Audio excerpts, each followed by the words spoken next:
안녕하십니까. 영화 속 심리학이 12강 2차 수업을 진행할까 합니다. 오늘부터는 화제를 좀 바꿔서 자존감에 대해서 이야기를 좀 해볼까요? 자존감, 우리 이야기 많이 했죠. 자존심과 어떤 차이가 있느냐, 그런 등등의 것이 먼저 화두로 떠오르겠죠. 자존감은 스스로 자자, 존중할 존자, 감정감자죠. 그러니까 스스로를 존중하는 감정이 자존감입니다. 자존감에서 너무 어렵게 생각하시면 안 됩니다. 나를 존중스러운 존재로 받아들이면 되겠죠. 자존심은 타인이 나를 어떻게 받아들이느냐, 타인의 시선에 관심을 맞추고 있지만 자존감은 나의 관점에서 나 자신을 바라보는 겁니다.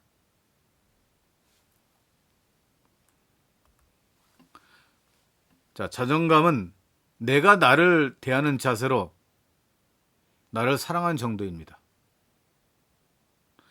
자존감은 자신을 어떻게 평가하는가와 연관되어 있습니다. 자존감은 자기 효능감, 자기 조절감 등으로 또 구성 요소를 가지고 있습니다. 자신을 과연 어떻게 평가하는가? 여러분들은 자신을 평가할 때 어떤 기준을 가지고 평가하나요? 내가 성적을 잘 맞아서 이렇게 자존감이 높습니까? 아니면 내가 친구들 대의관계가 좋다고 해서 자존감이 높다고 생각하십니까? 자, 한번 볼까요? 자기 효능감은 자신이 얼마나 쓸모있는 사람인지 느끼는 것입니다. 나는 가끔 그렇죠. 여러분들도 마찬가지입니다. 정말 나는 쓸모없는 쓰레기 같은 존재야. 그렇게 한다면 자존감이 딱 떨어지는 거죠. 예를 들어서 부모님들이, 특히 어머님이 너 같은 자식 낳고 내가 미역국을 먹었어? 그런 말 들으면 가슴이 무너지죠. 억장이 무너진 이야기죠. 이럴 때는 자기 효능감이 떨어질 수 있겠죠. 또 둘째는 자기 조절감이 있어야 될 겁니다.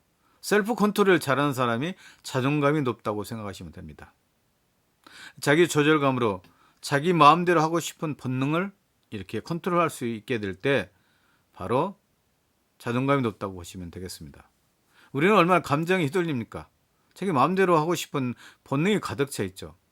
그런데 스스로 자신을 컨트롤할 수 있다면 얼마나 좋을까 생각이 들어봅니다. 자존감이 나를 어떻게 평가하는가에 대한 개념이라면 이에 수반되는 감정을 자존심이라고도 하죠. 물론 자존감과 자존심은 이렇게 감정이라 생각하시면 됩니다. 특히 자기 안정감이 또 필요합니다. 여러분들이 안정되어 있을 때 무슨 일을 잘할 수 있겠죠? 이렇게 자기가 안정되어 있을 때 어쨌든 우리가 좀 더 자기 자신을 제대로 보고 자기 자신의 효능감을 높이고 또 셀프 컨트롤이 가능하게 될 겁니다. 자기 안정감은 자존감의 바탕으로 트라우마가 해결되지 않으면 자존감이 떨어질 수 있습니다. 그래서 이번 학기 내내 트라우마에 대해서 이야기를 많이 했었죠. 그래서 트라우마를 통해서 내가 정말 인격적으로 성장해 나갈 수 있는 건지 아니면 그 트라우마 때문에 항상 방어 기제를 펴고 사는지 그건 생각해 봐야 될 겁니다. 그래서 트라우마나 자존감이 어떤 연관관계가 있는지 알 수 있겠죠. 그래서 이번 주에 자존감을 이야기하는 것은 이런 겁니다. 그래서 자존감이 떨어질 수 있는 것은 트라우마가 가득 찼을 때 그렇다고 생각해 보시면 되겠습니다. 자존감은 자신을 어떤 높이로 받아들이는 것에 대한 느낌으로 이 느낌은 감정의 영향을 받고 유동적이고 스스로 변합니다. 떨어진 자존감은 회복될 수 있고 시간이 좀 걸리는 사람도 있고 쉽게 되찾은 사람도 있습니다. 우리는 어떤 말을 해놓고 계속해서 그것에 머물러 있을 수 있겠죠. 인간이기 때문에 어쩔 수 없습니다. 그렇지만 어떤 사람은 쉽게 극복해내고 털어버리고 그렇게 나가겠죠. 인생에는 얼마나 많은 우여곡절이 많습니까? 그 우여곡절 속에서 정말 죽지 않고 지금까지 살아있고 또 정말 정상적인 때가 돼서 죽는다는 것은 정말 성인과도 똑같다고 볼 수가 있습니다. 종교인들이 부럽지 않습니다. 여러분들은 얼마나 세상에 온갖 고통을 참아내고 있으면서 살아갑니까? 종교인들은 기도 열심히 하고 또 세상을 위해서 하긴 하겠지만 그분들은 또 편안한 생활이라고 볼 수가 있겠죠. 세상에 들끓는 악마라 할까? 얼마나 온갖 사기가 많습니까? 뭐 N번방, 또 승리의 사건 등 얼마나 많은 사건들이 우리를 휘어잡고 있습니까? 세월호 사건, 인천 화재 사건, 어느 수많은 사건들 우리를 사로잡는 가운데 살아있다는 것은 정말 우리가 대단한 순교자가 아닐까요? 저는 그렇게 생각합니다. 종교인다운 종교인은 바로 우리가 이 일상의 어려움을 참아내고 그런 사람들이 바로 정말 진정한 챔피언이라는 겁니다. 자존감을 회복하는 과정은 자전거를 타는 과정과 비슷합니다. 자존감은 자전거처럼 쉴 새 없이 움직입니다. 자전거를 혼자 타지만 혼자 터득한 사람도 있지만 누군가 옆에서 코치하거나 잡아줘야 합니다. 자존감은 우리가 하는 말, 행동, 판단, 선택, 감정 등 모든 것에 영향을 미칩니다. 자존감은 사회 환경과 밀접한 관련이 있습니다. 환경이 좋지 않을 때는 건강한 마음으로 무장한 자신이 가장 강력한 무기입니다. 그래서 우리가 정신 건강이 좋아질 때, 정신 작업을 해서 우리가 좀 더 변화될 때 정말 건강한 마음을 가질 때 강력한 자기 자신이 되는 겁니다. 나는 누구인가? 지금 가는 일이 맞나? 내가 제대로 해낼 수 있을까? 는 자존감과 연결되어 있습니다. 아무리 자존감이 높은 사람도 지속적인 스트레스나 압박 상황에 놓이면 자존감이 떨어집니다. 자존감이 낮은 사람이 환경에 따라 서서히 회복하기도 합니다. 자존감이 강해야 상처를 덜 받고 길을 찾을 수 있습니다. 건강한 자존감이야말로 복잡한 시대를 살아가기 위한 강력한 무기이고 진짜 행복은 자존감에서 나옵니다. 우리가 성장해 간다는 것을 무엇이라 생각합니까? 성장은 자존감을 획득하는 과정이고 자존감을 갖추게 되면 사랑부터 찾기 때문입니다. 자존감이 무너지면 사랑에 대한 능력부터 의심하게 됩니다. 그래서 자존감이 사랑을 찾고 또 사랑에 대한 능력을 찾을 수 있는 대표적인 수단이라고 보시면 되겠습니다. 성장과 함께 자존감을 획득하는 과정이 우리에겐 상당히 중요합니다. 낮은 자존감 때문에 사랑을 놓치고 사랑을 놓치면 그 위에 더욱더 자존감은 더 떨어집니다. 자신이 사랑받을 가치가 있음을 인정하는 일은 신뢰라는 감정에서 출발합니다. 내가 타인을 믿고 나를 믿고 할 때 바로 자신이 사랑받을 가치가 있다는 걸 느끼게 됩니다. 그래서 여러분 신뢰를 합니까? 여러분 자신을 신뢰합니까? 타인을 신뢰합니까? 여러분은 자신도 신뢰하고 타인도 신뢰할 때 이렇게 진정으로 자존감도 높아지게 될 겁니다. 그래서 신뢰를 갖는다는 것은 우리가 살아가는데 꼭 필요한 덕목입니다. 나를 믿고 너를 믿고 그러면서 우리가 서로 믿으면서 올바른 인격 성장에 대해서 도움을 줄 수 있다는 것은 상당히 바람직한 일이라고 생각합니다. 누군가에 대한 본능적인 믿음을 기초 믿음이라고 합니다. 사람이 태어나 가장 먼저 갖는 기초 믿음은 엄마에 대한 믿음입니다. 자궁속에서 10개월 넘게 있으면서 엄마가 태아 교육을 하고 얼마나 많은 인고의 시간을 보냅니까? 그러면서 엄마의 숨결을 느끼고 엄마의 영양분을 빨아먹게 되는 거죠. 그렇기 때문에 기초 믿음은 엄마에 대한 믿음이 상당히 중요하다고 생각하시면 되겠습니다. 우리가 상처를 가장 많이 받고 또 애착의상을 느끼는 것도 엄마의 사랑을 받지 못해서일 겁니다. 어린 시절에 방임하게 된다면 애착의상에 걸리는 것도 어머니의 사랑을 충분히 받지 못했던 이유라고도 봅니다. 엄마의 겁으로 인해 아이는 자꾸 배고파지는 이상한 존재가 우리 인간입니다. 또 엄마의 겁으로 해서 나는 세상에서 불필요한 존재라는 인식을 갖게 됩니다. 엄마가 겁하게 된다면 나는 정말 보잘것없는 인간이야 라고 볼 수 있겠죠. 그런 것을 극복을 해 나가야 되겠죠. 자신의 매력이나 능력을 믿지 못하는 사람은 타인과의 관계에도 문제가 생기기 쉽습니다. 나를 사랑하지 못하는데 누가 나를 사랑해 주겠습니까? 내가 내 자신을 알지도 못하고 사랑하지 못하는데 타인이 나를 알고 타인이 나를 사랑해 주겠습니까? 그것은 어불성설입니다.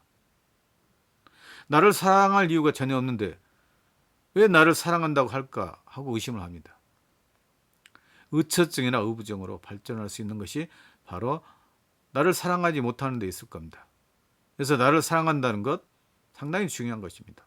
나를 사랑함으로써 타인을 사랑할 수 있다는 어떤 문이 열린다는 것을 기억해 두십시오. 자기 불신, 자기를 믿지 못하는 건 어떤 결과를 초래할까요? 자기 불신은 인간관계도 망칩니다. 내가 나를 믿지 못하는데 어떻게 타인을 믿을 수 있겠습니까? 자신을 사랑받을 만한 가치 없는 사람으로 인식하기 때문에 이런 일은 생기게 됩니다. 내가 정말 사랑받을 가치가 있는지 없는지 알아보려면 자신을 솔직하게 들여다보는 작업을 해봐야 할 겁니다.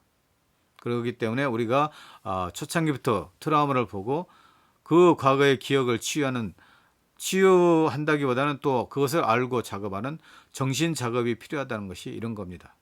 이런 정신 작업을 통해서 자존감도 높이게 되고 점차 건강한 사람으로 바뀌게 될 겁니다. 사랑은 또한 감정입니다.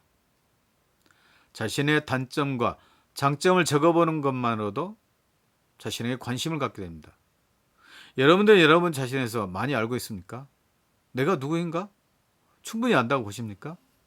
여러분들이 내가 누구인가 얼마나 많은 시간을 투자하면서 압니까? 종교인들이 가장 잘할 수 있는 것은 이렇게 관상의 시간을 통해서 내가 누구인가를 알아간다고 볼 수가 있죠. 자신이 어떤 사람인지, 어떻게 살아왔는지 우리는 관심을 가져야 됩니다. 그럼으로써 나를 알고 나를 사랑하고 나의 자존심을 높일 수 있는 기회가 오게 될 겁니다. 누군가를 사랑하는 능력이 결국 내가 누구인지 알아가는 능력이 시작됩니다. 나를 알아가는 과정 상당히 중요하죠. 나를 알면 나를 사랑하게 되는 겁니다. 나를 아는 만큼 사랑의 능력도 커지게 됩니다. 여러분들, 나는 얼마나 인정받고 있을까요?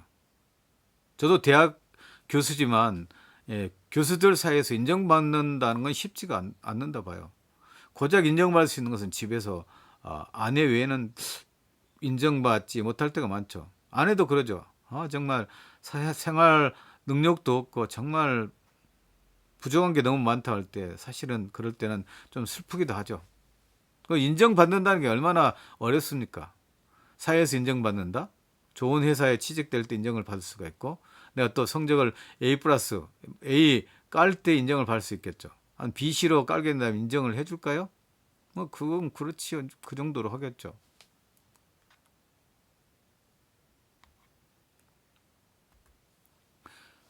자존감의 대중적 의미는 자아 존중감입니다. 그래서 처음 시작부에서도 말씀드렸듯이 자신을 얼마나 존중하고 가치 있는 존재로 받아들이는가. 어릴 때부터 자신이 소중하다는 사실을 깨닫고 탄생 자체가 축복이라는 사실을 숙지한 아이라면 자존감이 높을 것입니다. 우리가 사는데 너 나가지고 미역국 내가 왜 먹었지? 한다면 자존감이 떨어질 겁니다. 그렇지만 너는 정말 소중한 존재이고 눈에 넣어도 아프지 않을 존재라고 그런 이야기를 듣게 됐다면 자존감이 훨씬 높아지지 않을까요? 여러분들이 가정생활을 하게 된다면 아이들한테 절대 그런 쓸데없는 말을 하지 않은 게 좋을 것 같습니다. 상처받을 수 있게 될 겁니다. 우리는 자신의 가치에 대해서 잊고 삽니다. 우리가 가치 없는 존재처럼 느낄 때가 많죠. 자신이 가치 있는 존재라고 이렇게 느끼는 게 필요하겠죠. 그래서 과정에 집중하는 법을 배워야 됩니다. 과정에 집중하는 사람들은 지금 이 순간에 나에게 집중할 수 있습니다. 그래서 내가 지금 성장해가는 과정이죠. 그런 나를 집중하게 된다면 지금 이 순간도 나를 집중할 수 있게 될 겁니다. 자존감은 내가 내 마음에 얼마나 드는가에 대한 답입니다. 내가 나 얼마나 마음에 들지? 그러기 위해서는 타인의 평가가 아니라 자신의 평가에 집중해야 됩니다. 그래서 자존감은 내가 나를 얼마나 사랑하느냐, 또 내가 얼마나 내가 나한테 멋지는가 그런 등등을 알게 되면 좋겠죠. 우리 결정장애를 가진 사람 있죠. 정말 결정 못 해가지고 타인한테 미루고, 저도 그런 경우가 많이 있죠. 그래서 결정은 타인의 도움을 줄 때만 결정하게 된다면 그만큼 자존감이 올라갈 수 없다는 겁니다. 그래서 결정을 잘할 때 자존감이 올라간다는 사실도 알아야 될 겁니다. 그런데 자존감이 낮은 사람들은 사소한 것도 잘 결정하지 못합니다. 왜냐하면 자신을 믿지 못하기 때문입니다. 그래서 자존감을 높이는 가장 대표적인 경우가 신뢰를 가져야 된다고 했죠. 자신에 대한 신뢰, 자신을 믿게 된다면 결정도 잘하고 자존감도 높아질 겁니다. 결정을 잘하는 사람의 특징을 한번 볼까요? 결정을 잘할 때는 첫째, 적절한 타이밍입니다. 결정을 잘해야 될 사람은 언제까지 해야 할 줄 압니다. 사실 결정 우리 얼마나 하기 힘듭니까? 작은 일부터 시작해서. 물론 결정을 하고 나서 후회하는 경우도 많이 있겠죠. 그렇지만 결정을 잘하는 사람이 자존감이 높은 사람이라는 것을 아십시오. 그리고 자신이 결정하는 범위입니다. 아무리 현명하게 결정한다 하더라도 그건 자신이 범위 안에 있어야 될 겁니다. 내 능력 밖의 것을 결정한다면 그것은 결정을 잘하는 사람이라고 볼 수가 없죠. 내가 어느 정도 능력을 가지고 있으니 그 안에서 결정을 해야 되겠다고 생각할 때 진정으로 결정을 잘하는 사람이라고 볼 수 있겠죠. 셋째, 세상에 옳은 결정은 없다는 사실을 깨닫는 것입니다. 결정을 잘하는 사람의 가장 큰 능력은 자신의 결정에 만족하는 힘입니다. 아, 내가 이걸 왜 결정했을까? 미쳐버리고 머리를 때리고 그렇다면 그것은 결정을 잘하는 사람이 아니라 봅니다. 한번 결정하면 밀고 나가는 것이 바로 결정을 잘하는 사람의 특징이라고 볼 수 있습니다. 그런데 언제 어디선지 손을 내밀면 받아줄 사람이 있습니다. 바로 나 자신입니다. 그러니 나를 믿을 수만 있다면 인생은 참으로 편안해집니다. 결정력이 좋다는 것은 이성과 감성이 조화롭게 발달했음을 뜻합니다. 그래서 이렇게 결정력이 좋아서 이성과 감성적으로 사물을 올바르게 판단하고 느끼게 될 때 조화롭게 결정력이 이루어졌다고 보시면 되겠죠. 우리의 아픔은 과거형입니다. 인간의 힘으로는 절대 할 수 없는 일이 시간을 돌이키는 일입니다. 그래서 과거의 상처나 기억들은 있는 그대로 보고 그것을 새롭게 보는 눈을 길러야 된다고 계속해서 누차 이야기를 했었죠. 또 우리는 기억의 지배에서 벗어나기 너무너무 어렵습니다. 우리는 누구와 관계 맺기에 달인이 되고 싶어 합니다. 하지만 그게 그리 쉽지는 않습니다. 자존감이 낮은 사람은 더욱 어렵습니다. 이런 경험을 제 경험이라고 하는데 상처가 과거에 머무르지 않고 자꾸 현재에 폭탄을 터뜨리는 현상을 말합니다. 그래서 우리가 외상후장애에서 제 경험이라는 거 많이 있었죠. 근데 과거의 상처들이 계속해서 떠오르는 겁니다. 그래서 새로운 경험을 하기 때문에 더욱더 트라우마에 빠질 수밖에 없게 됩니다. 이런 경험을 제 경험이라고 합니다. 그래서 과거의 상처에 머무르지 않고 자꾸 현재의 폭탄을 터뜨리는 현상에서 우리가 벗어나야 될 겁니다. 그럴 때 더욱더 자존감이 높은 사람으로 탈바꿈 될 겁니다. 자, 감정 조절에 대해서 한번 생각해 볼까요? 감정 조절과 자존감의 관계에 대해서 한번 생각해 보죠. 감정을 표현하는 일은 무척 중요합니다. 우리는 감정을 꼭꼭 억눌려 삽니다. 내가 이런 감정이 떠오른다. 예를 들면 내가 누구와 사랑하는 감정이 생긴다. 충동이 생기는 것은 절대 나쁘지 않습니다. 그 충동을 행동으로 표현하느냐 표현하지 않느냐 그것에 따라서 그것이 죄가 되고 안 될 수 있겠죠. 감정이 일어나는 게 뭐가 나쁩니까? 그래서 감정을 순화시키고 그런 것들을 받아들일 수 있을 때 그 감정이 나에게 폭군으로 다가오지 않습니다. 감정을 여러분들이 잘 다스리지 않는다면 언젠가는 그 감정이 자기한테 폭군으로 다가와서 더 큰 일을 저지르게 만듭니다. 그래서 템이란 말 있죠. 길들이다. 말광량이 길들이는 것처럼 여러분의 감정들을 길들여야 할 겁니다. 감정 조절도 적당히 하는 게 좋습니다. 문제는 적당히 화를 내고 싶은데 지나치게 화를 내거나 반대로 아예 표현을 못할 때입니다. 우리는 화를 잘 못 내죠. 화를 내야 될 때 내고 화를 내지 않을 때 내야 된다고 하거죠. 낄낄 빠빠라는 말도 있죠. 낄 때 끼고 빠질 때 빠져야 되는 것. 우리가 헤어질 때 뒤를 돌아보지 않는 사람은 아름답다는 시 구절도 있죠. 우리는 어떤 일을 하고 그것에 머물러서 계속해서 머물러 있다면 그것은 바로 정지된 상태에 될 겁니다. 새롭게 나아가야 될 겁니다. 과거의 결정이 결정대로 넘어가고 이제 새롭게 살자 그렇게 할 때 자존감이 높아질 겁니다. 감정 조절이 안 되는 사람들이 많습니다. 행동화가 습관이 된 사람입니다. 그리고 과거의 상처가 아물지 않는 사람들입니다. 과거의 상처에 몸을 가지고 내 자신의 감정들을 제대로 풀어내지 못한다면 그것은 감정 조절이 안 되는 사람들의 특징이라고 보시면 되겠죠. 셋째는 감정을 거부하는 사람들입니다. 감정을 거부하게 되면 그 감정이 일어나도 감정 조절이 안 되는 겁니다. 그래서 거부한다고 해서 좋은 게 아닙니다. 억압한다고 좋은 게 아닙니다. 여러분들이 감정이 생겨나면 그것을 어쨌든 받아들이고 거부해서는 안 될 겁니다. 그게 바로 나의 모습이다. 나의 감정이다고 받아들일 때 진정으로 서서히 자존감이 높아지고 자기 조절이 가능하게 될 겁니다. 감정 조절을 못하는 사람들은 억압과 폭발만 반복합니다. 계속해서 화를 내지 않다가 어느 날 확 터지는 것들은 이런 종류의 사람이라고 볼 수가 있죠.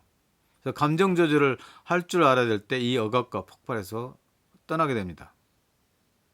감정을 잘 조절 못하는 사람들은 자신이 어떤 감정을 얼마나 느끼며 어떤 영향을 끼칠지 인식하고 있습니다. 누구나 격한 감정을 느낄 때가 있습니다. 다만 누구는 감정이 식기를 기다리거나 편하지 않게 조절할 줄 알고 누구는 모든 사람들이 알게끔 행동한다는 차이가 있을 뿐입니다. 그래서 감정 조절을 잘하는 사람이 필요하겠죠. 감정을 조절하기 위해서는 감정 짓기를 할 줄 알아야 됩니다. 감정 일기를 써보면 좋겠죠. 감정 일기를 쓸 때 일부러라도 물음표를 지우고 무조건 감탄사로 끝낼 필요가 있겠죠. 자, 삶의 모습에 대해서 한번 볼까요? 우리의 삶 속에는 희망, 사랑, 아름다움과 같이 따뜻하고 긍정적인 요소도 있지만 절망과 상처, 수치심과 같은 부정적인 요소도 있습니다. 이런 부정적인 요소들이 몰고 온 기억은 우리 안의 희망을 꺾고 사랑을 말소하고 아름다움을 퇴색하게 만듭니다. 그게 우리 삶의 모습이라고 보시면 되겠죠. 자, 눈을 감고 손을 가슴과 배에 대보자. 안 돼. 너 왜 태어났어? 싫어. 병신 같은 놈. 안 돼. 꺼져. 그럴 때 여러분들은 어떤 느낌을 듭니까? 자기 자신이 소외된다는 느낌을 들지 않나요? 정말 자기 자신 한없이 부족하고 정말 이렇게 병신같이 태어나서 자존감이 없다는 모습이 보이겠죠. 그렇지만 다음 보면 자, 다시 눈을 감고 손을 가슴과 배에 대보자. 잘했어. 그래, 어서 와. 환영해. 내가 있어서 좋구나. 좋아, 반가워. 이렇게 이야기할 수도 있겠죠. 그렇다면 그것은 긍정적인 마음이 내 안에 생겨날 수 있겠죠. 신경병화가 어떤 변화가 왔을까요? 우리가 꾸중을 듣거나 부정적인 말을 들으면 신체에 영향을 미치게 됩니다. 또 우리가 칭찬을 듣거나 긍정적인 말을 들으면 신체에 영향을 미치게 됩니다. 우리 가끔 우울함이 있죠. 우울도 필요합니다. 우울은 무조건 나쁜 것만은 아닙니다. 우리에게 좋은 일만 있다는 것이고 그런 에너지가 나오는 대로 행동한다면 나중에 더 쓰러질 수 있습니다. 내 감정이 어디에 있는가? 위치는 한번들 고민을 해보십시오. 여러분들은 우울을 어떻게 생각하십니까? 우울이라는 건 전혀 없어야 된다고 생각합니까? 또 여러분들에게 좋은 일만 가득하기를 바랍니까? 가끔 여러분 생각하십시오. 태양빛에만 있다면 어떻게 됐습니까? 타져 죽을 겁니다.